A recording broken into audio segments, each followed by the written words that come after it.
I read this story about a family. This family adopted a 5-year-old. Sometimes older children are harder to place in adoption, but they adopted a 5-year-old.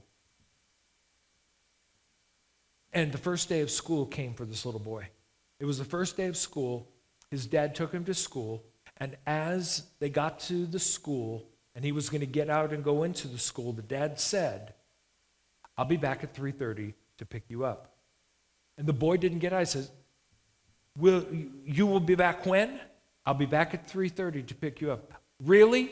"Yes, I'll be back at 3:30 to pick you up." "Do you promise?" "I will be back at 3:30 to pick you up." Remember whining, Sherry, that you talked about in the prayer, how irritating that is? I'll tell you what, when my kids questioned that, it was questioning the father, but finally the kid got out of the car, and at 3:30, the dad was there. The next day, the boy asked again. When the dad said, "I'll be here at 3:30 to pick you up," "Will you be here? Are you sure? Promise?" It went on and on.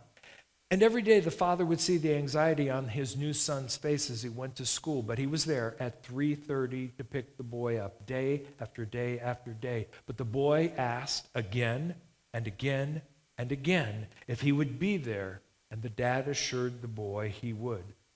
It went on for days, and it went on for weeks, and it went on for months.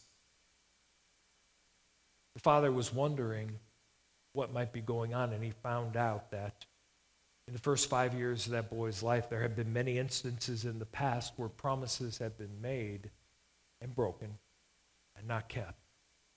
This is what the father said. It took several years of faithfulness before the boy could trust that people would keep their word. But that family and that father were game changers in that little guy's life.